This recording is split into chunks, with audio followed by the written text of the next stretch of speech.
Over the last 20 years, the loss of life from commercial fishing vessel sinkings has been reduced by about 2/3, while during the same period of time, the number of fatalities from people falling overboard has remained about the same.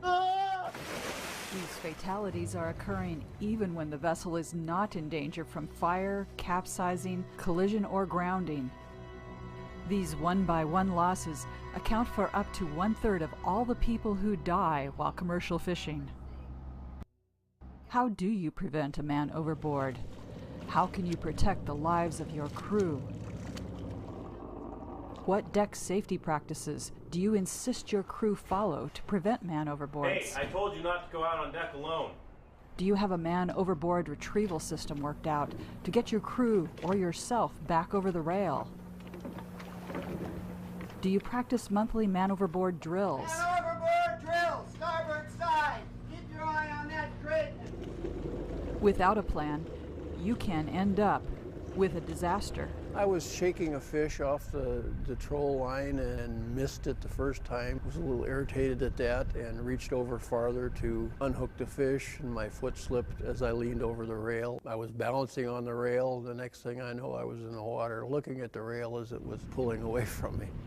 I remember seeing the gaff hook I had in my hand and my hat floating behind me. I remember looking out and seeing the float bag, and I said, that's connected to the boat.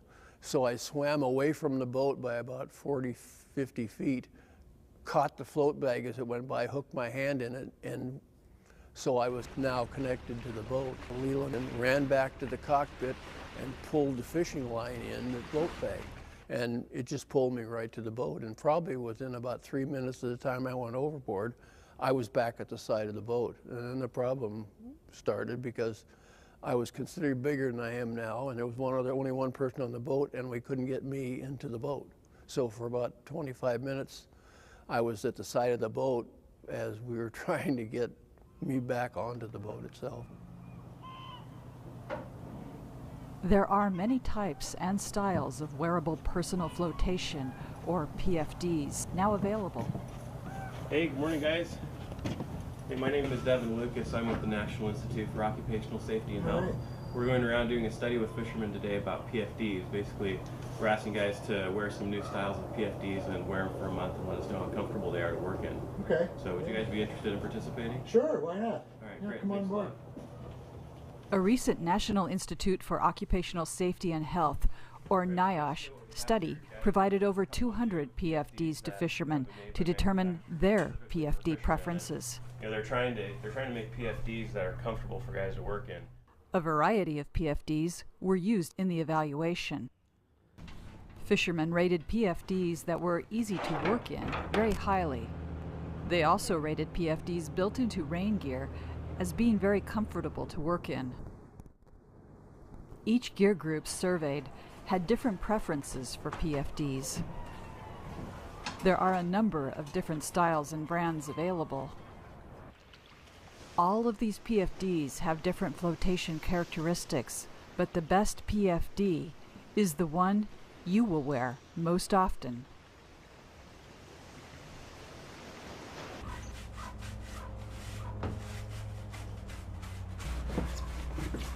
Excuse me, are you Steve? Yeah, you must be the new guy. Yeah, Rick. Come on aboard. I think I'll have you put your gear in here and we'll get started. I've got a couple things I want you always to have a PFD on. I'll get you that here in a couple of minutes. And on that PFD, I want to make sure you've got a whistle. And reason for the whistle is so that I can hear you above the engine noise in case you're in the water. Along with that, I've got a light that attaches to your PFD, and we'll hook that right onto it once we get it out and set. And then I've got a knife, this to help you free yourself in case you get caught up in some line or some rigging. And that just goes right onto your suit right there, and so you can grab that. You might want to practice getting a hold of that once in a while and cutting yourself free. Any questions about what we're going to do? No, I'm good. Thanks. Okay. This is our man overboard alarm, and it's activated by this transmitter. And I'd like you to keep this transmitter with you anytime you're out on deck. and make sure you've got that in your pocket or attached to your clothing in some way. And that way, if you go in the water, it'll set off the transmitter, and we'll know that somebody's overboard, and we'll come back and start looking for you. Okay? I want to show you our man overboard retrieval device. This is called a life sling. A person with water-soaked clothing is almost impossible for most people to bring over the rail without a mechanical advantage. Come on, grab on, man! Cold water also makes it difficult for the person in the water to hold on to anything. Traditional life rings may not be effective. They rely on the strength of a victim who is suffering from cold water. You need a lifting device that will do 3 things in calm or rough water. First, provide flotation to the victim. Second, be able to take slack out of the rescue line so the victim cannot fall out of the rescue device. And third, have enough line available to attach the victim to the vessel and to the mechanical advantage to help pull the person aboard. Once someone is in the water is not the time to figure out how to get them out. The victim has only a short time to help themselves due to the cold. There are several products on the market that fulfill these 3 requirements. The life sling is a device used on some fishing vessels.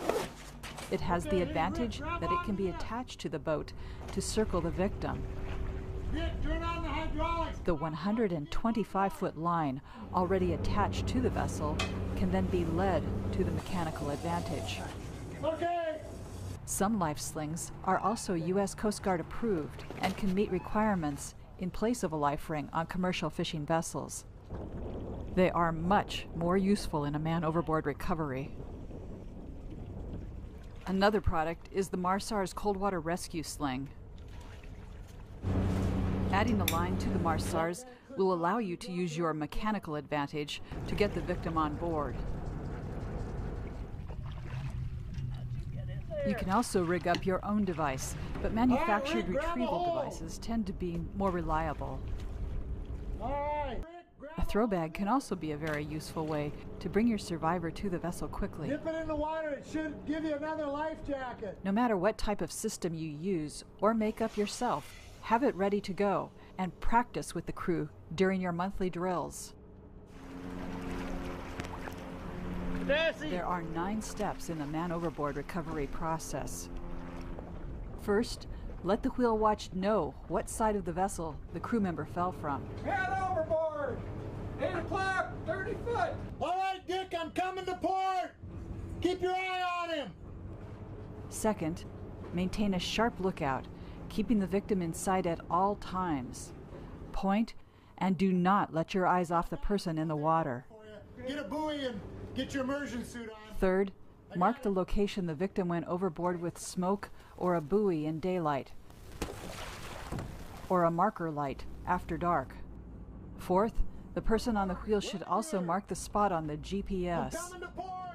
Fifth, return the vessel to the victim. There are 2 principal methods of turning: the Williamson turn and the simple circle. The Williamson turn is the traditional method for returning in poor visibility, at night, or with large vessels where the man overboard may not be in sight. By coming over to a course 60 degrees from the original and then to 180 degrees, the vessel will come back to her original course line, heading out the opposite way. In daylight, where the man overboard can be kept in view, a simple circular turn is faster. Sixth, have a rescue swimmer in an immersion suit with a detachable lifeline ready to go into the water. Without a prepared swimmer, chances are someone will jump in unprepared if the victim is weak or unresponsive. Without this protection, the rescuer will become another victim. Seventh, approach the victim closely but very carefully. Eighth, deploy the rescue device within the victim's reach. Keeping tension on the line will help hold the victim. Ninth, a mechanical advantage will almost certainly be needed to hoist the victim aboard. Be sure to bring the victim on board belly first to avoid injuring their back. Some boats can trail the rescue device astern, hauling it in a circle to contact the victim, just like picking up a water skier. Adapt a lifting method to the equipment available on your boat. If power is not available, use a simple block and tackle that can be operated by one person. Practice man overboard drills in a hands-on way before an emergency occurs. Conduct monthly emergency drills. Your chances of a speedy recovery will increase greatly with practice. Learn the maneuvering characteristics that are unique to your boat so that you can safely come alongside. If the vessel is at dock or anchor, or in an area where a current has taken the victim into shallow water, a rescue may need to be done with a skiff. Be sure to distribute the weight in the skiff to avoid capsizing, and bring the victim up in an area with low freeboard to avoid swamping the skiff. You okay? You all right? Okay, we're gonna get you inside. We'll get you in some warm clothes. Okay. Every master is responsible by law to equip and train his crew to cope with the man overboard to the best of their ability. Could you rescue a man in this water? This is how a man overboard rescue should be carried out. Man overboard! 8 o'clock, 30 foot! Okay, come to the port! Keep an eye on him. Okay, I got a visual on him. Okay, I got him. I'll take over for you. Okay. Get a buoy. Okay, hey Rick, grab onto this.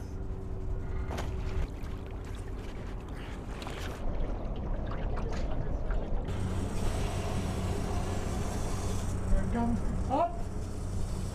And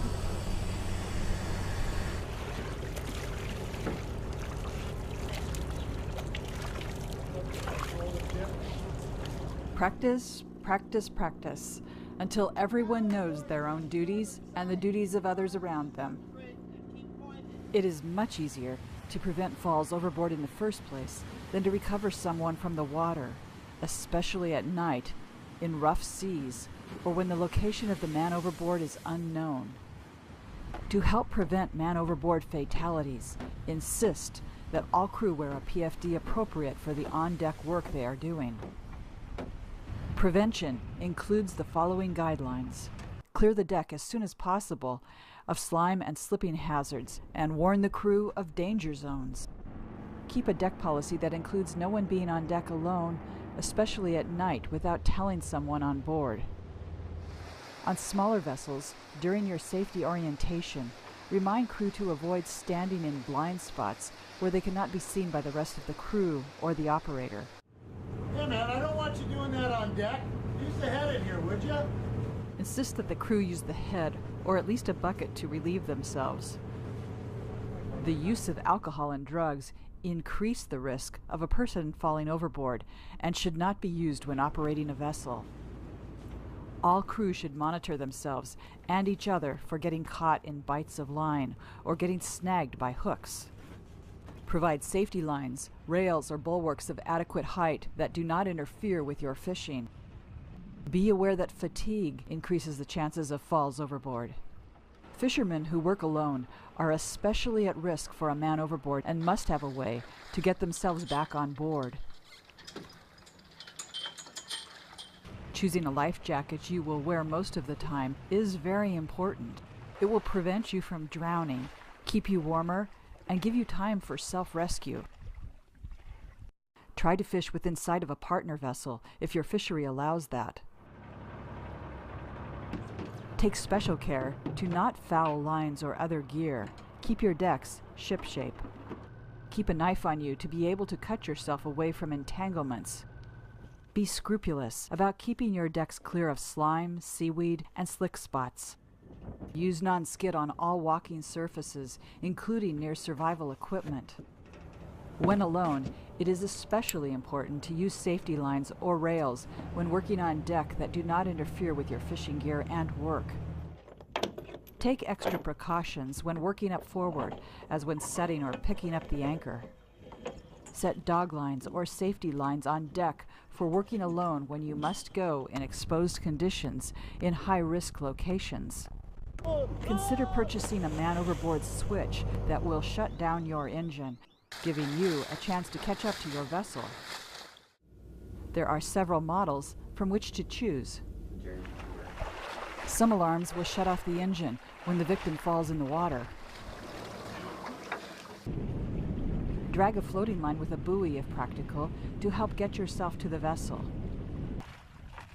Rig your vessel with a pull-down ladder system that will allow you to reboard the vessel. Once near the vessel, a line always staged over the rail near the water that can be tugged on to deliver a rope ladder can save your life.